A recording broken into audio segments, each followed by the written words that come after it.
दोस्तों, कभी कभी ज़िंदगी हमें ऐसे जगह फेंक देती है जहां इंसान को खुद नहीं पता होता कि वो बच पाएगा या नहीं। आज जो कहानी मैं आपको दोस्तों सुनाने जा रहा हूं वो दो ऐसे लोगों की कहानी है, आरव और अनन्या की, जो एक हादसे के बाद मौत और ज़िंदगी के बीच 7 दिनों तक फंसे रहते हैं। दोस्तों, कहानी सुनने के बाद आपका दिल एकदम भारी हो जाएगा और प्यार पर आपका विश्वास पहले से ज़्यादा खूबसूरत हो जाएगा और मजबूत हो जाएगा। तो चलिए दोस्तों, कहानी की शुरुआत करते हैं। लेकिन दोस्तों, कहानी को शुरू करने से पहले आपसे गुजारिश है कि इस चैनल को अगर सब्सक्राइब नहीं किए हैं तो सब्सक्राइब जरूर कर लीजिए। इससे हमें और भी मोटिवेशन मिलता है दोस्तों। तो चलिए दोस्तों, कहानी में अब आगे बढ़ते हैं।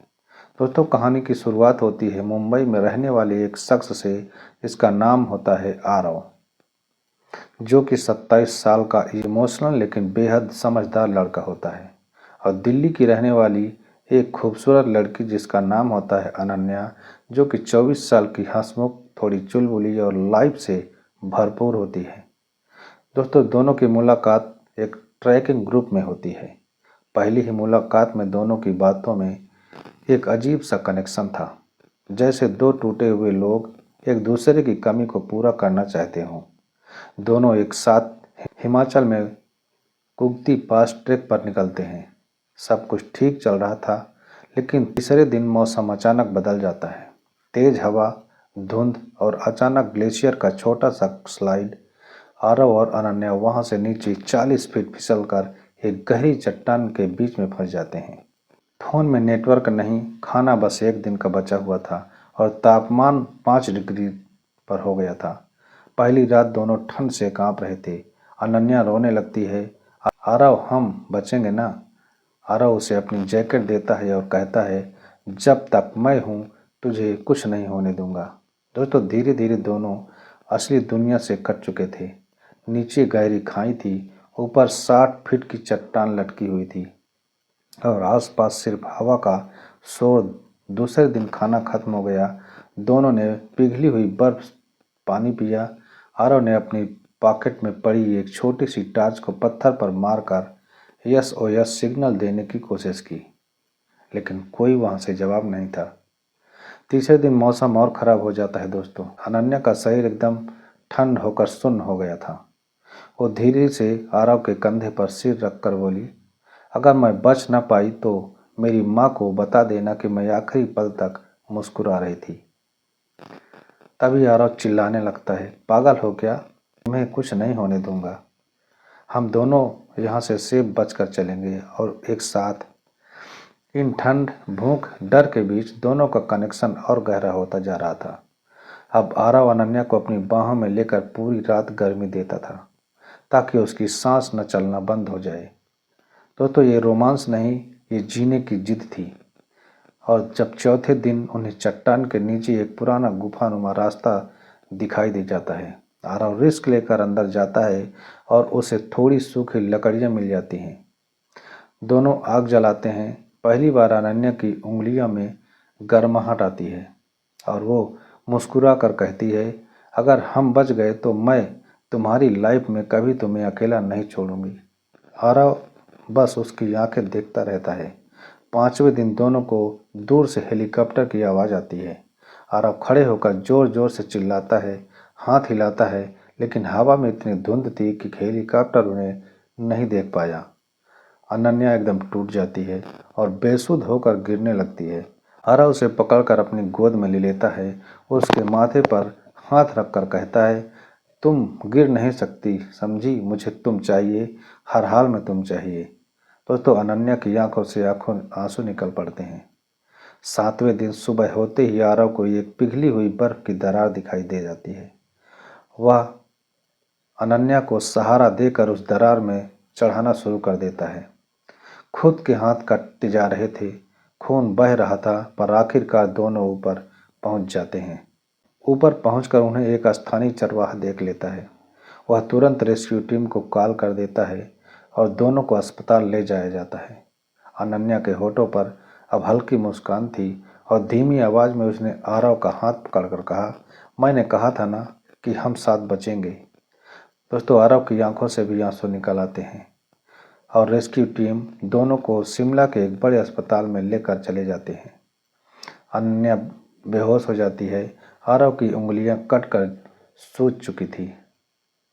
अब दोनों को आईसीयू में रखा गया, लेकिन सबसे बड़ा झटका तब लगा जब अगले दिन दोनों के परिवार वहां पर पहुंच जाते हैं। अनन्या की माँ जो थी वो चिल्लाने लगती है कि ये लड़का इसे यहाँ क्यों ले गया था। अनन्या की माँ अस्पताल पहुँचते ही आरव पर बरस पड़ती है। तुम्हारी वजह से मेरी बेटी मरते मरते बची है। किसने कहा था इसे लेकर जाने को। आरव ये बातें सुनकर एकदम चुप रह जाता है, क्योंकि सच ये था कि अनन्या खुद गई थी उसके साथ में।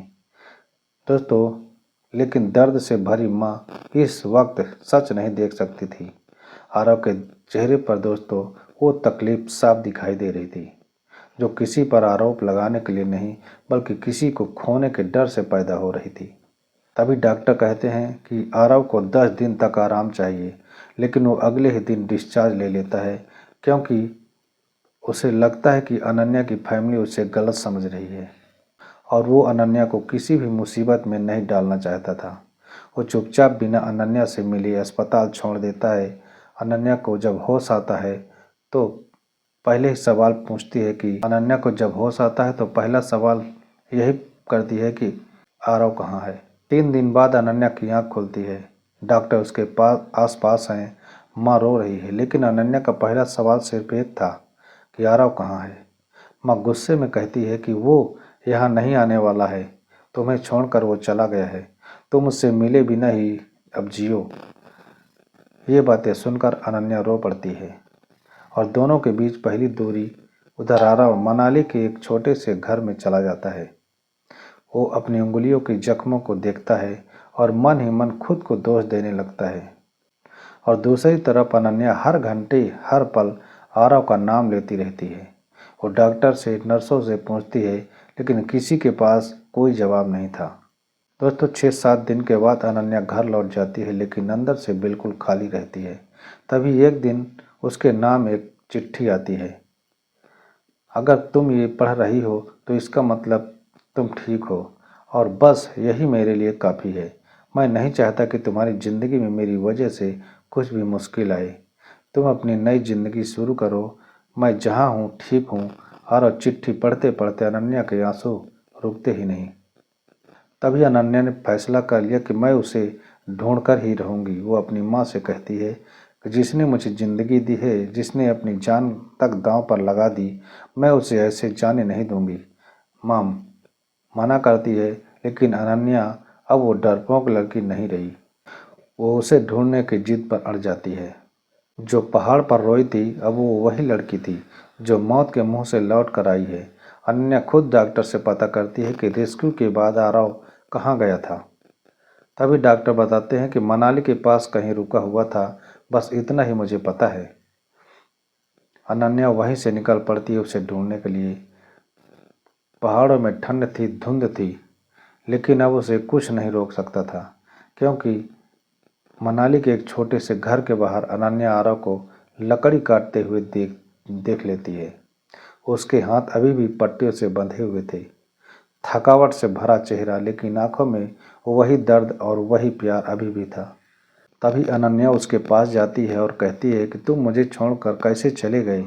आरव उसकी तरफ देखता है, उसकी आंखें भर आती है और बस इतना कहता है कि मैं तुम्हें बोझ नहीं बनना चाहता था। अनन्या उसके हाथ पकड़ लेती है और बोलती है कि तुम बोझ नहीं, मेरी वजह हो कि मैं आज जिंदा हूँ। ये बातें सुनकर आरव मुस्कुरा देता है। दोनों एक दूसरे को गले लगा लेते हैं। ऊपर से बर्फबारी गिर रही और कहते हैं कि कुछ लोग जिंदा रहने की वजह बनते हैं और कुछ लोग जिंदा रहने की ताकत।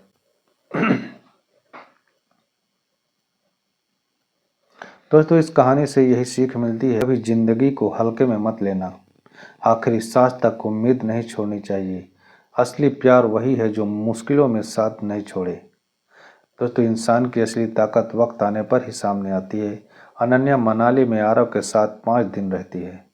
दोनों लकड़ी के छोटे से कमरे में साथ चाय बनाते हैं और रात में अलाव के पास बैठकर उन 7 दिनों के किस्से याद करते हैं। लेकिन अनन्या के दिल में एक डर भी था। अगर मैं हमेशा के लिए यही रह गई तो क्या मेरा परिवार मुझे माफ़ करेगा।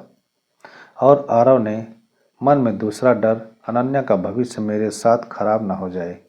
लेकिन दोस्तों, दोनों एक दूसरे से ये बातें कहते नहीं, बस मुस्कुरा कर सब छुपा लेते हैं। जब छठा दिन आया तो अनन्या को अपने घर से फ़ोन आता है, तुम्हारी मम्मी की तबीयत खराब है। अनन्या घबरा जाती है और तुरंत दिल्ली लौट जाती है। आरव उसे बस स्टेशन तक छोड़ने आता है। वो उसका हाथ पकड़कर बस इतना कहता है, अगर कभी लगे कि मैं तुम्हारे काबिल नहीं तो बिना कुछ कहे चली जाना, लेकिन अगर मेरे साथ रहना है तो मैं अपनी आखिरी सांस तक तुम्हारा साथ दूंगा। दोस्तों, अनन्या कुछ कहती तो, लेकिन बस चल पड़ती है। वो बस की खिड़की से आरव को देखती रहती है और उसकी आंखों में आंसू भर आते हैं। अनन्या जब दिल्ली लौट कर आती है तभी उसकी असली जंग का सामना होता है। उसकी माँ बीमार नहीं थी, उसे झूठ कहा गया था कि उसकी माँ बीमार है। ये परिवार का तरीका था उसे वापस लाने का। घर पहुंचते ही माँ का पहला वाक्य कि तुम उस लड़के से शादी नहीं कर सकती, वो हमारे बराबर का नहीं है। ये बातें सुनकर अनन्या एकदम टूट जाती है। वो रोते हुए कहती है कि माँ, वो आदमी है जिसने मेरी जान बचाई है, लेकिन माँ का दिल नहीं पिघलता। उसके पिता भी कहते हैं, हमने तुम्हें अकेले नहीं पाला कि तुम किसी पहाड़ी लड़के के पीछे अपनी ज़िंदगी खराब कर दो। दोस्तों, अनन्या को जैसे किसी ने अंदर से एकदम चीर कर रख दिया हो। अनन्या दिल्ली लौटकर आरव को फ़ोन करती है, लेकिन आरव उसके फ़ोन को नहीं उठाता, क्योंकि उसे लगता है कि अनन्या परिवार के दबाव में उससे दूर जा रही है और वो उसके लिए मुश्किलें और बढ़ाना नहीं चाहता। अब अनन्या अपने मन में सोचने लगती है कि क्या आरव मुझे भूल रहा है, और आरव सोचता है कि क्या अनन्या मुझे छोड़ चुकी है। दोस्तों, इन दोनों की चुप्पी उनके बीच पहाड़ से भी ऊंची दीवार बनती जा रही थी। अनन्या एकदम चुप, अकेली, एकदम टूट चुकी थी। एक दिन वो उसी पहाड़ी चट्टान की फोटो देखती है जहाँ दोनों फंसे हुए थे, और अचानक उसे वो रात याद आ जाती है जब आरव ने उसे अपनी जैकेट दी थी और जब वो उसे बार बार कह रहा था कि तुम्हें कुछ नहीं होने दूंगा। उस रात अनन्या रोते रोते फैसला कर लेती है कि अगर मेरा परिवार मुझे समझ नहीं सकता तो मैं खुद अपनी ज़िंदगी का फैसला कर लूँगी। दोस्तों, अनन्या रात में बैग लेकर घर छोड़ देती है अपना। बस मनाली जाने वाली थी। वो टिकट लेती है और बस में बैठ जाती है, लेकिन जैसे ही बस चलने लगती है उसे बाहर कोई खड़ा दिखता है, और वो था आरव। हाँ, वही आरव। आरव पूरी रात ट्रक के साथ आया हुआ था। आरव पूरी रात ट्रक में बैठ कर आया था, क्योंकि उसे भी डर लग रहा था कि कहीं अनन्या उससे दूर न हो जाए। दोनों बस से उतरकर एक दूसरे की तरफ भागते हैं। अनन्या रोते हुए कहती है कि तुम फ़ोन क्यों नहीं उठा रहे थे आरव। आरव आंसू पोंछ कर कहता है कि क्योंकि मैं चाहता था कि तुम अपने परिवार की वजह से नहीं, बल्कि अपनी खुशी की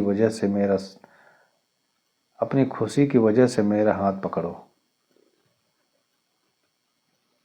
ये बातें सुनकर अनन्या उसे गले लगा लेती है और कहती है कि मेरी खुशी तुम हो आरव। उस पल स्टेशन की भीड़ रुक जाती है, हवा भी शांत हो जाती है। दोनों एक दूसरे को वैसे थाम लेते हैं जैसे पहाड़ में थामा था, डर, दर्द और मौत के बीच। दोस्तों, ये थी आज की कहानी। आपको कैसी लगी कमेंट में अपनी राय हमें ज़रूर बताएं।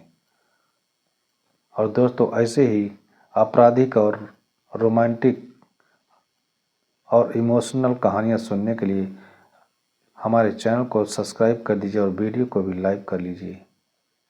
दोस्तों, मिलते हैं अगले नई कहानी के साथ। तब तक अपना और अपनों का ख्याल रखें। वीडियो देखने के लिए आपको बहुत बहुत धन्यवाद।